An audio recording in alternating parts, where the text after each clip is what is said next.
A raw diamond pulled from a creek does not look like the stone in a ring. It looks like something you'd pick up, stare at for 3 seconds, and throw back into the water. That's exactly what people have been doing for centuries, throwing back diamonds. Knowing what you're actually looking at changes everything. Here are the 7 ugly creek rocks that are raw diamonds worth thousands of dollars. Rock 7. The frosted greasy pebble, colorless to pale yellow. The most common raw diamond found in alluvial deposits, creek beds, riverbeds, gravel bars, looks like a smooth frosted pebble with a slightly oily or waxy surface. No sparkle, no fire, no resemblance to anything in a jewelry store window. It's translucent at best, sometimes almost opaque, and its color ranges from near colorless to a pale straw yellow or very light brown. The surface has a dull, greasy sheen, not glassy, not metallic, just vaguely slick-looking, like someone wiped it with a thin coat of oil that never quite dried. This is the form that most alluvial diamonds take, and it's the form that gets discarded most often. The frosted surface develops through a natural process called etching. Slightly acidic groundwater reacts with the diamond surface over millions of years, dissolving tiny amounts of carbon and leaving a matte, textured skin on the exterior. The interior can be gem quality. The exterior looks like a washed river pebble that isn't worth picking up. The shape, when it hasn't been too heavily worn by water transport, is octahedral. 2 4-sided pyramids fused at their bases. Picture a stubby double pyramid, wider in the middle, triangular faces top and bottom. In a creek, water tumbling will round off the sharp points and edges over time, turning the octahedron into something that looks like an irregular, slightly squashed pebble. The longer it has been in the water system, the more rounded it becomes. Weight is often the first giveaway to someone who knows what they're looking for. Diamonds have a specific gravity of 3.1 to 3.5, significantly heavier than the quartz, feldspar, and limestone pebbles that make up most creek gravel. A diamond pebble will feel noticeably dense for its size, not dramatically heavy, like a piece of lead, but heavier than it should be. If you pick up 2 pebbles of the same apparent size and one feels wrong, like it has more going on inside than the other, that's worth paying attention to. Diamonds also have an unusual relationship with water and grease that professional miners have used for over a century. Diamond surfaces naturally repel water, but attract grease, a physical property used historically in commercial diamond separation, where ore slurry was run over grease-coated tables and diamonds stuck while everything else washed away. In a creek, this means a raw diamond surface often sheds water in a slightly different way than the surrounding pebbles, not dramatically, but noticeably to a practiced eye. The water beads off rather than forming a continuous film. It's a subtle thing. But so is finding a diamond in a creek bed. In the creek gravels of Arkansas, where the crater of Diamond State Park operates, this frosted yellow-white pebble form is exactly what most found diamonds look like before they're identified. Wayman Cox, the park's assistant superintendent, described a recent significant find as having a very symmetrical, rounded surface. That's alluvial diamond language for something that looks like an unremarkable smooth pebble until you weigh it and look more carefully.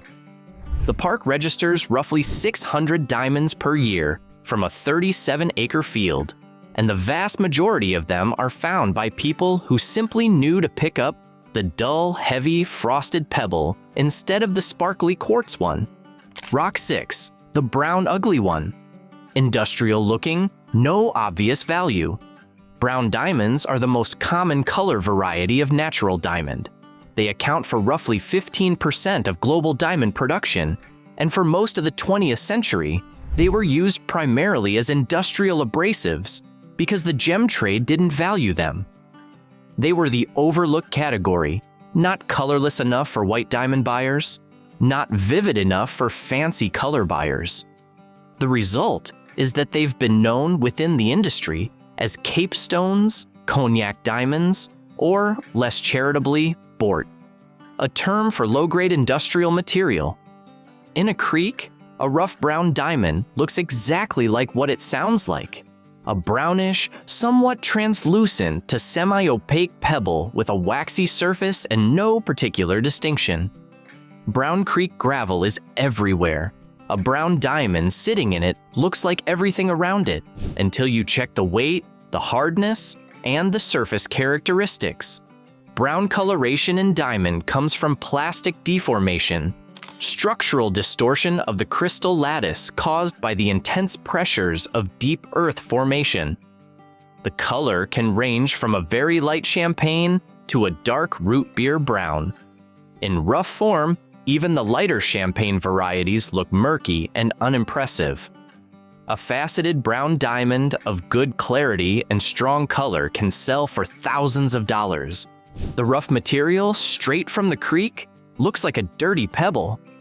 In 2024, a tourist at Crater of Diamonds State Park found a 7.46 carat brown diamond in muddy ground following recent rainfall. It was their first visit to the park. The stone, one of the largest found there in years, was a brown diamond. The park staff confirmed it the same day. Before that confirmation, it was a brown, muddy pebble sitting in wet Arkansas clay that anyone else walking the same field could have stepped on and ignored. The brown diamond has been steadily rehabilitated by the jewelry trade over the last 2 decades. Levian's chocolate diamond marketing campaigns beginning in the mid-2000s rebranded the color as desirable, and brown diamond prices have risen accordingly for quality stones. But in a creek, in its rough state, a brown diamond remains one of the least impressive-looking objects in the water. That's exactly why it gets left behind. Rock 5, the gray-green muddy stone. The color nobody wants. Green and gray-green diamonds exist. They are real, they are genuinely rare, and they look absolutely terrible in their rough alluvial state, which is precisely why they get walked past by people who would recognize their value the moment they were cut and polished. The green coloration in natural diamonds comes from exposure to radiation over extremely long time periods, typically from radioactive minerals in the surrounding host rock during the millions of years the diamond spends underground before being eroded out into alluvial systems. The radiation affects primarily the surface of the stone, creating what gemologists call a radiation skin, a thin green outer layer that, in rough material, makes the stone look dirty, stained, or discolored rather than vivid or attractive. The green in this radiation skin is rarely deep or saturated in its rough state. It tends toward a murky, gray-green, olive drab, or even brownish-green appearance that reads as contamination rather than color. Nothing about it suggests rarity. Nothing about it suggests value. It looks like a rock that spent too long in contact with something unpleasant in the sediment. What makes this form particularly easy to miss is that the radiation coloring is often patchy and uneven. Part of the stone may have the greenish surface tint, while another section shows the more typical frosted white of the diamond exterior. The combined effect in rough form is a stone that looks mottled, irregular in color, and generally like something worth avoiding. The surface variation that results from partial radiation exposure gives no signal of what lies beneath. When the stone is cut, a skilled cutter must decide whether to remove the radiation skin entirely and expose whatever interior color exists, or, if the green penetrates deeply enough through the stone's body, retain it as a rare, fancy green diamond. That decision is worth significant money if the color holds. Natural green diamonds are among the rarest and most valuable fancy-colored diamonds in the world when the color is strong even and penetrates beyond the surface skin. The Dresden green diamond, 41 carats, vivid apple green, housed in Dresden, Germany, is the most famous example, and its coloring is believed to derive from precisely the same radiation mechanism that creates the gray-green skin on rough alluvial stones that get discarded in creek beds. The gap between the rough and the finished stone in the case of green diamonds is perhaps the most extreme of any diamond color. The Dresden green, rough and unpolished, would have looked like a patchy, discolored pebble. What it became is a museum piece of international significance. In the United States, green-tinted diamonds have been documented among crater of diamonds finds and in historical alluvial deposits in Virginia and the broader Appalachian region, where ancient erosion of kimberlite-related geology has distributed rough diamonds into river sediments. They are not common anywhere, but the combination of genuine rarity and completely unimpressive rough appearance makes them one of the most likely diamond varieties to be discarded without a second thought by anyone walking a creek bed without a loupe and a testing kit. Rock 4. The black or dark gray stone. The one that looks like coal. Black diamonds, carbonados, are real, scientifically distinct from gem-quality transparent diamonds, and almost universally mistaken for coal, charcoal, basalt, or ordinary dark creek gravel by anyone who encounters them without prior knowledge of what they're looking at. A carbonado is a polycrystalline form of diamond.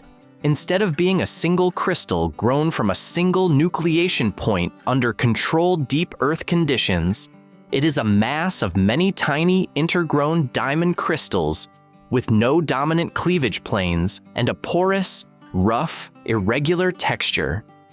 The result is a dark gray to jet black stone that looks nothing like a conventional diamond in either its rough or polished form. The surface is matte and irregular. It does not reflect light in any of the ways that people associate with diamond. It looks compact, dark, and unremarkable, like a piece of carbon material that got hardened into rock, which in a structural sense is not far from what it is. What makes carbonado genuinely remarkable is that its origin remains scientifically contested in ways that conventional diamond origin does not. Most gem diamonds form in the Earth's mantle under extreme temperature and pressure conditions, then reach the surface through kimberlite or lamproite volcanic pipes. Carbonados are found almost exclusively in alluvial deposits in two specific regions, the Central African Republic and the state of Bahia in Brazil. They have not been found in kimberlite pipes. Their age, some carbonados have been dated to over 3 billion years old. And their unique structure have led to multiple competing theories about their formation environment, including proposals that they formed during ancient meteorite impact events, and even that they originated as interstellar material that arrived on Earth long before the planet's current geological record begins. These theories remain contested, but the range of serious scientific proposals on the table reflects how unusual these stones genuinely are. Carbonados have a practical hardness advantage over conventional diamonds that made them historically valuable in industrial applications. Their polycrystalline structure means they have no single cleavage direction.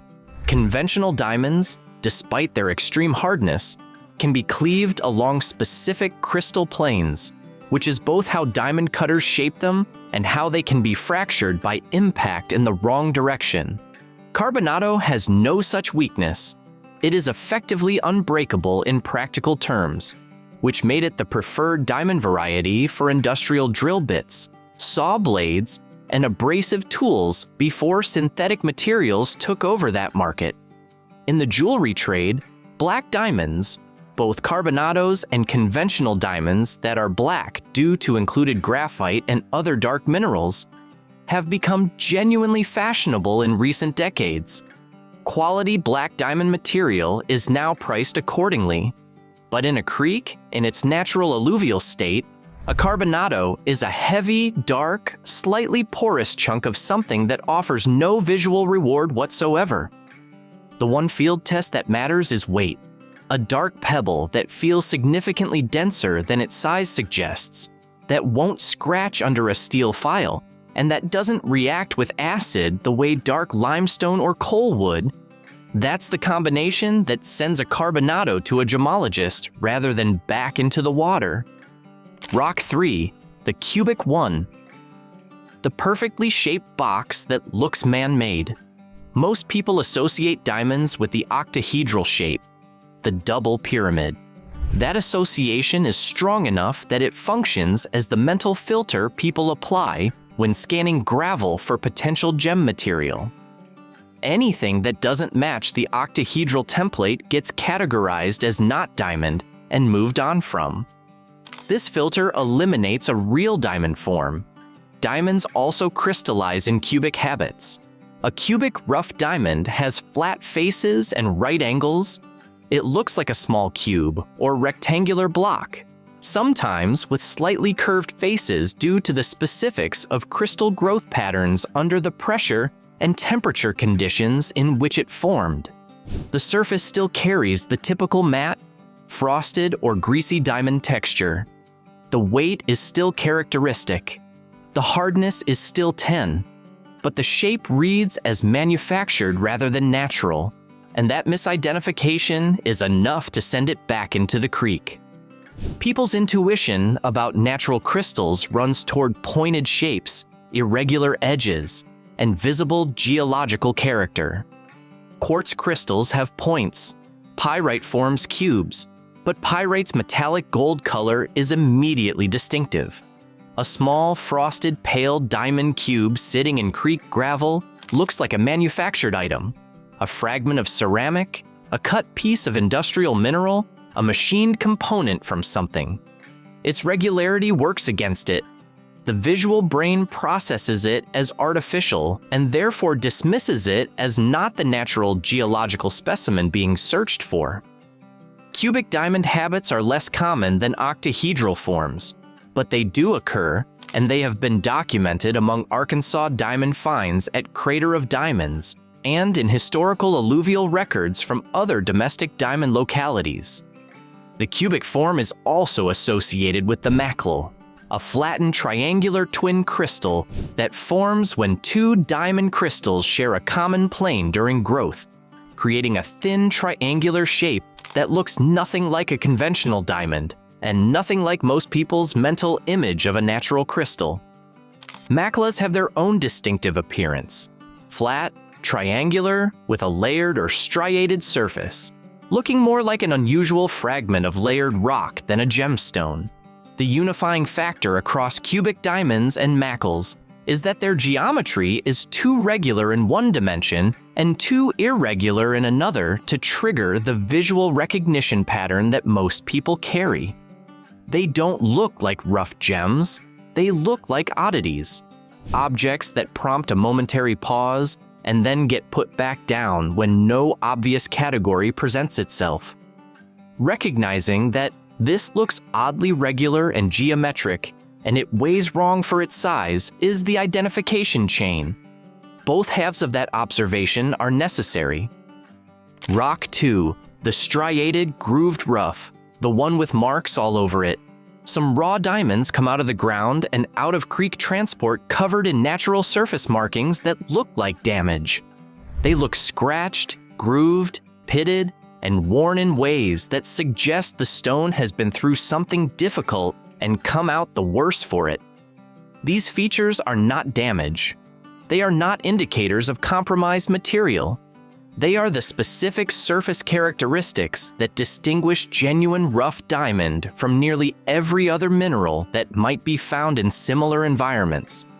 And to a trained eye with a loupe, they are the most reliable field confirmation available without instrument testing. Trigons are the key feature. They are small, triangular etch marks on the flat, crystal faces of a diamond. Equilateral triangles, precisely oriented either parallel to or inverted against the orientation of the crystal face itself. created by dissolution of the surface under the high temperature, high pressure conditions present in the Earth's mantle before the diamond reached the surface. Under a 10 times loop, they look like tiny geometric engravings pressed into the crystal faces. Precise, geometric, repeating. No other natural mineral produces these features. They are exclusive to diamond.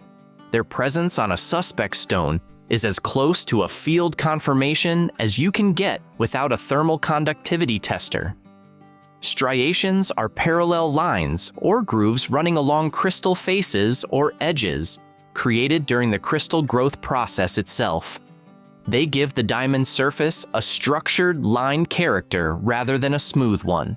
In heavily water-transported material, striations get worn down and may not be visible. But in fresher alluvial finds, stones that haven't traveled significant distances from their kimberlite source, they can be seen clearly under magnification and sometimes with the naked eye under good light. They are the signature of the growth process itself, recorded permanently on the stone's exterior.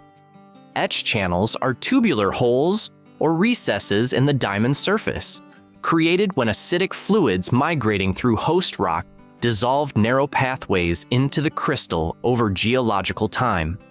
They look like tiny pits, bored tunnels, or recessed channels in the stone's surface. Features that, to a person without knowledge of what they're seeing, suggest the stone is porous, damaged, or compromised in some way. In fact, etch channels are a positive identification indicator. The combination of etch channels, trigons, and striations on a single specimen is a near-definitive field identification of rough diamond before any instrument is used. Together, these features make a rough diamond look beat up, marked, and unglamorous. In a creek setting, the instinct is to dismiss such a stone. It appears to have been through a lot and isn't particularly notable for it. But that surface character is the geological record of a stone that formed in the Earth's mantle at depths of 100 miles or more, was explosively transported to the surface in a kimberlite eruption, spent millions of years in host rock being subjected to groundwater chemistry, then eroded out into a river system and traveled to wherever you're standing right now. The marks are not damage, they are biography. Every scratch, groove, and triangle on the surface of a striated rough diamond is a chapter in a story that started before most of the surface features of this continent existed. That's what you're holding when you pick up the ugly marked one. Recognizing it starts with being willing to pick it up. Rock 1. The rounded creek pebble. That's totally unremarkable. This is the one that gets thrown back the most.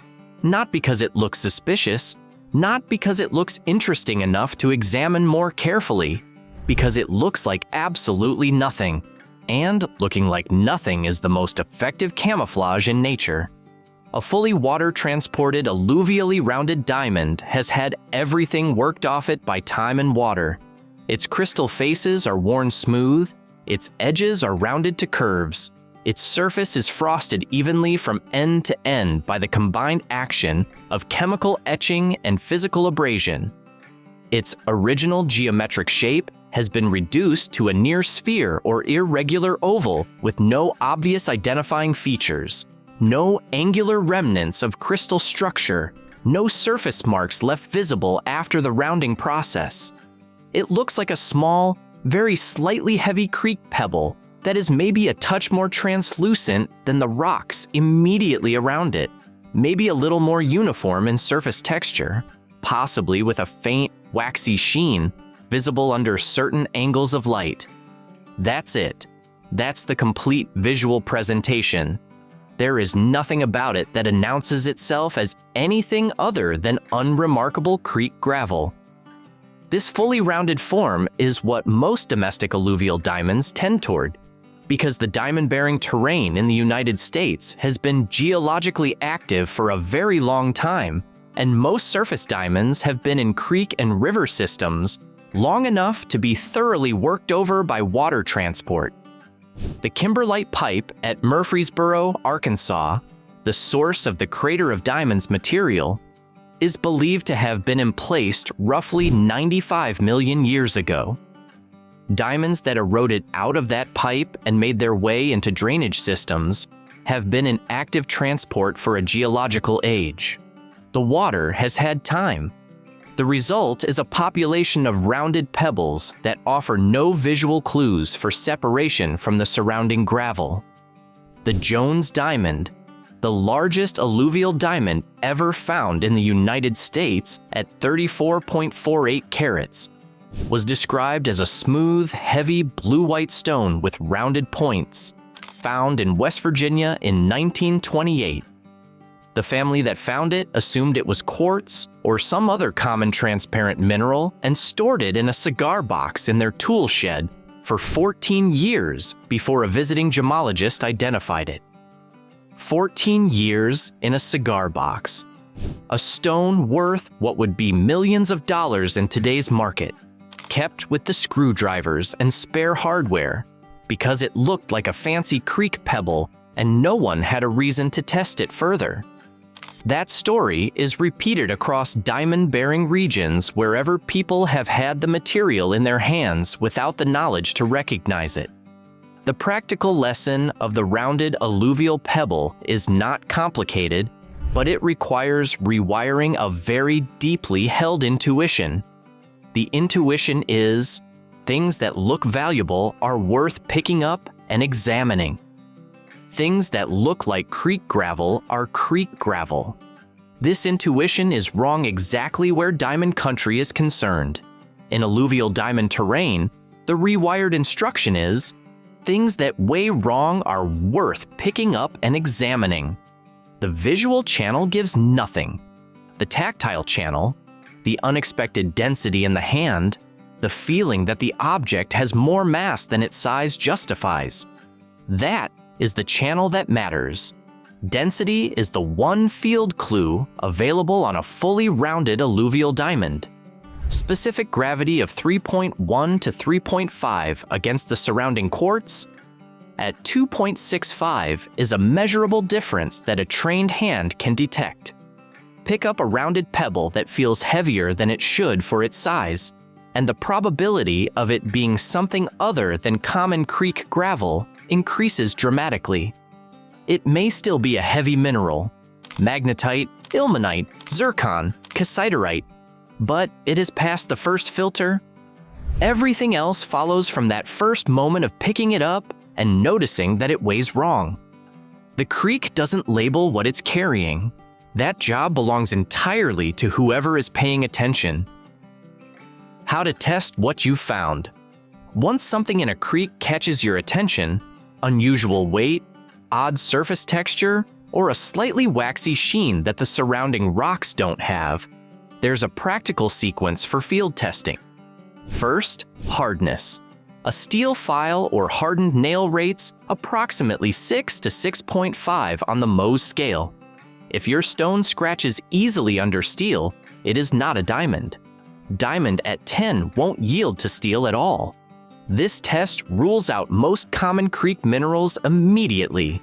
Second, the corundum test. Corundum, ruby and sapphire, rates 9 on the Mohs scale. If your stone scratches a piece of corundum, the list of things it could be becomes very short. Diamond is at the top of that list. Hardness test kits with a corundum piece are inexpensive and available from mineral supply companies. Third, check surface character under a 10 times loop. Look for trigons, tiny equilateral triangles on flat crystal faces. They are exclusive to diamond and won't appear on quartz, feldspar, zircon, or calcite. Even partially rounded alluvial material sometimes retains visible trigons on sheltered faces. Fourth, density comparison. Hold the suspect stone next to a quartz pebble of similar size. Diamond should feel noticeably heavier. If the unknown stone feels lighter or similar, it's less likely to be a diamond. Fifth, take it to a professional. A thermal conductivity tester. Inexpensive, handheld, sold for exactly this purpose. Identifies diamond with high accuracy.